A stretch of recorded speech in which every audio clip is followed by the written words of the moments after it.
Alhamdulillahilladzi anzala 'alainal Qur'an hudan linnasi wa bayyinatin minal huda wal furqan. Asyhadu an la ilaha illallah wahdahu la syarika lah wa asyhadu anna sayyidana Muhammadan 'abduhu wa rasuluhu la nabiyya ba'dah. Allahumma salli wa sallim wa barik wa karim wa 'azzim ala habibina wa syafi'ina wa qurrati a'yunina wa maulana Muhammadin sallallahu alaihi wasallam wa ala alihi wa sahbihi wa dhurriyyatihi wa ahli baitihi ajma'in wa sallim tasliman katsira. Amma ba'du fa ya ibadallah, usikum wa nafsi bi taqwallah faqad fazal muttaqun.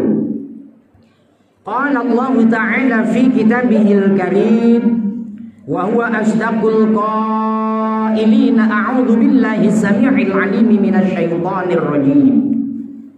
Wa qadha rabbuka alla ta'budu illa iyyahu wa bil walidaini ihsana imma yablughanna 'indakal kibara ahaduhuma aw kilahuma fala taqul lahumā uffin wa la tanharhumā wa qul lahumā qawlan karīmā. Qalu subhanaka la 'ilma lanā illā mā 'allamtanā innaka antal 'alimul hakim. Wa qala an-nabiyyu Muhammadun sallallahu alaihi wasallam kullu mauludin yuladu 'alal fitrah illa anna abawahu yuhawidanihi aw yumassiranihi aw yumajjisanihi al-hadis atau kama qala Rasulullah sallallahu alaihi wasallam, sadaqallahul azim. Hadirin jamaah Jumat yang dirahmati Allah, di penghujung bulan Syawal menjelang awal-awal bulan Dzulqa'dah, ketika representasi kalimat Syawal artinya adalah peningkatan. Meningkat dalam hal apa? Dalam hal ibadah, baik yang sifatnya ibadah vertikal ataupun horizontal. Setelah bersama 1 bulan penuh digodok di bulan Ramadan dengan puasanya, dengan tarawehnya, dan amalan-amalan yang lain, secara otomatis volume takwa kita akan bertambah. Maka setelah Ramadan, nama bulannya Syawal, representasinya adalah peningkatan dalam hal ibadah. Maka harapannya vertikal ataupun horizontal masih mampu kita pertahankan sebagaimana ibadah di dalam bulan suci Ramadan. Ketika di akhir Syawal ini muncul dalam hati kita, Ustaz, kira-kira ketika Syawal ini artinya peningkatan, tapi rasa dalam hati kami semakin merosot volume ibadahnya. Kadang ketika mau baca Al-Quran rasanya sudah muncul malas. Ketika akan bersedekah volumenya sudah tidak seperti Ramadan. Tapi aku ini ingin rasanya kalau amalan itu dicintai oleh Allah. Allah cinta dengan apa yang aku lakukan. Kira-kira apa sih amalan yang dicintai oleh Allah? Maka di dalam kitab Riyadhus Shalihin, ini ringkasan dari kitab Sahih Bukhari dan Sahih Muslim yang disusun oleh Al-Imam An-Nawawi.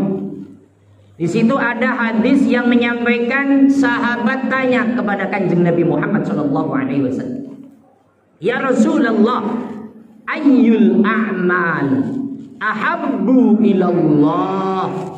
Ya Rasul, amalan apa sih yang kalau aku lakukan ini Allah sangat cinta sama aku? Karena kalau Allah sudah cinta kepada aku wahai Rasul, maka apapun yang aku pinta akan dikasih oleh Allah, pun yang tidak dipinta akan dikasih oleh Allah. Kalau udah kata-kata cinta itu, kita sebagai orang tua punya anak. Anak kita itu biasa jajan, 1-2 hari kagak minta jajan. Itu orang tua itu kepengennya yang beliin jajan. Nah, kamu mau beli apa? Kamu pingin apa? Karena cinta kita kepada anak. Allah pun nanti begitu. Kalau Allah sudah cinta dengan kita, maka apapun yang kita pintakan dikasih oleh Allah, pun yang tidak dipinta. Maka ketika Rasul ditanya ayul a'mal ahabbu ilallah, apa aja wahai Rasulullah kira-kira amalan yang dicintai oleh Allah? Qala, yang pertama adalah as-salatu ala waqtiha. Suma ayun ya Rasulullah. Kemudian apa lagi wahai Rasul? Qala birrul walidain. Suma ayun. Kemudian apa lagi ya Rasul? Qala al-jihadu fi sabilillah. Amal yang dicintai oleh Allah pertama, karena ada 3, itu adalah sholat tepat waktu. Yang kedua, berbakti kepada kedua orang tua. Yang ketiga, jihad di jalan Allah. Hadirin jamaah Jumat yang dirahmati Allah, apa sih yang dimaksud as-sholatu ala waqtiha? Kalau kacamatanya fikih, saudara sekalian, waktu sholat itu ditentukan dengan beberapa hal. Kalau waktu sholat subuh dalam kajian fikih, min tulu'i fajri shadiq ila ghulubi ila tulu'i syamsi. Ketika fajar shadiq itu keluar sampai keluarnya matahari, itu waktu sholat subuh. Maka di antara waktu itulah namanya sholat tepat waktu. Maka kalau ada yang sholat subuh kok jam 7 waktu Indonesia bagian barat, itu namanya tidak sholat tepat waktu. Ketika kita bicara sholat duhur itu adalah ketika matahari istiwa pas di atas kepala kita, geser sedikit, kemudian misludil kulli syai'in, bayangan sama dengan bayangannya, maka sholat duhur itu ada di dalamnya. Kalau kita bicara waktu di Indonesia bagian barat, jam 12 kurang 10 menit, jam 15 lewat 15, itu namanya sholat tepat waktu. Tapi kalau sholat duhur kok jam 16, sholat duhur jam 5 sore, itu namanya bukan sholat tepat waktu. Maka kacamata fikih, yang namanya sholat tepat waktu itu dicintai oleh Allah adalah waktu yang telah ditentukan. Ya memang kalau bicara teknologi, sekarang kacamatanya pakai jam. Tapi di zaman Nabi itu jam tidak ada, maka pakai matahari, ada pakai fajar shadiq, bahkan nanti ada yang mega merah, mega kuning dan segala macamnya. Intinya adalah kalau ingin dicintai oleh Allah, sudah masuk waktu sholat, buru-buru sholat. Inna sholata kanat 'alal mu'minina kitaban mawquta. Sesungguhnya sholat diwajibkan oleh orang-orang yang beriman, untuk orang-orang yang beriman diwajibkan oleh Allah dengan waktu yang telah ditentukan. Yang kedua, kalau ingin dicintai Allah adalah birrul walidain, berbakti, berbuat baik kepada kedua orang tua. Bicara ini sangat mudah saudara sekalian, tapi prakteknya Masya Allah. Kita sebagai anak tidak merepotkan orang tua itu sudah luar biasa. Belum berbakti. Contoh, dalam hadis Nabi yang sangat panjang, tanda-tanda hari kiamat adalah ada hamba sahaya, ada ibu melahirkan majikannya, ada seorang hamba melahirkan majikannya. Contoh di dalam kitab Majalis Susaniyah Al-Arba'in An-Nawawiyah itu dijelaskan, ketika ada anak merepotkan orang tua, anak-anak kita nikah, Kemudian anak-anak kita punya anak. Jadi kita itu punya cucu. Cucunya itu dititipkan kepada orang tuanya. Itu namanya anak yang merepotkan orang tua. Itu kualat namanya. Itu tidak berbakti kepada orang tua. Maka kalau anak-anak rantau dari kampung halaman merantau ke Jakarta, itu anak-anaknya dititipkan sama kakek neneknya. Kita sebagai anak ini loh belum pernah berbakti, ngasih duit yang banyak, ucapan yang sopan, tutur kata yang santun, perilaku yang baik. Jasa orang tua kita ini belum bisa bayar apa-apa. Ini sudah direpotkan dengan anak-anak kita. Orang tua suruh ngurusin cucu-cucunya. Itu tanda-tanda kiamat itu seperti itu. Maka kalau ada anak yang merepotkan orang tua, salah satu contoh, suruh ngurusin anak-anaknya, cucunya serahkan kepada orang tua. Itu namanya belum berbakti kepada kedua orang tuanya. Anaknya alasan begini, tapi Pak Ustadz, neneknya sama kakeknya yang minta.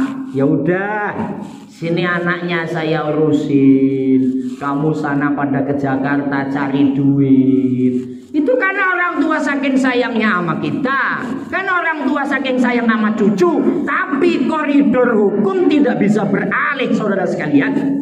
Kata-kata berbakti kepada orang tua itu kewajiban anak. Kata-kata tidak merepotkan orang tua itu kewajiban anak. Yang harus kita patuhi koridor hukumnya. Ya terus piye Pak Ustadz? Nah, saya kerja, sementara anak saya gimana? Dulu ibu bapakmu nggak merepotkan, ibu bapaknya juga bisa. Itu yang prinsip harus kita tongolkan dalam dada kita. Maka pelajaran hari ini Syawal peningkatan, coba diukur horizontalnya. Berbakti kepada orang tua itu ketika kita belum bisa berbuat apa-apa, sudah direpotkan orang tua kita dengan anak-anak kita. Itu salah satu tanda tidak berbakti kepada orang tua. Maka jamaah sekalian yang memang masih seperti itu, mulai berpikir ini mumpung awal Syawal, mumpung bersama-sama berawal kembali untuk nitik karir di kota metropolitan, dipikirkan kembali. Karena kacamata agama itu tidak benar dan itu tidak baik. Maka bagi kita yang belum bisa berbakti, berbaktilah, berbuat baiklah. Ustaz, orang tua saya sudah meninggal, ada 3 hal. Pertama, datang ke kuburannya, ziarah. Yang kedua, doakan. Yang ketiga, sedekahlah untuk kedua orang tua. Nah sekarang yang ketiga yang dicintai oleh Allah adalah al-jihad fi sabilillah, jihad di jalan Allah. Kata-kata jihad, kalau yang dipahami oleh paham-paham radikalis, itu bawa bom. Ketika bawa bom diledakkan di mana? Itu pemahaman yang salah. Tapi kata-kata jihad ngambil dalam kitab Safinatun Najah yang direpresentasikan oleh Syekh Nawawi Al-Bantani. Al-jihadu huwa mujahadatun nafsi, memerangi hawa nafsu. Inna nafsana ammaratun bisu', nafsu-nafsu yang jelek itu dilawan, itu namanya jihad. Contoh, mau sholat 5 waktu malas, kemudian sholat, itu namanya jihad. Mau sedekah itu rasanya pelit banget itu orang itu. Aduh, kalau saya sedekah duit 10 goceng kan sayang amat ini gocengnya. Bisa buat beli mie ayam separuh. Pelitnya itu 7 keliling. Itu namanya kalau tetap sedekah itu jihad. Maka yang melawan hawa nafsu itu namanya jihad.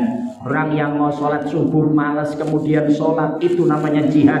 Orang yang nggak mau datang di majelis taklim kemudian datang, itu namanya jihad. Maka kembali jamaah yang dirahmati Allah, akhir Syawal awal Dzulqa'dah, ketika volume ibadah kita sudah mulai turun, tapi kalau ingin dicintai oleh Allah ada 3 hal. Yang pertama, ayo sholat tepat waktu. Yang kedua, berbuat baiklah, berbaktilah kepada kedua orang tua.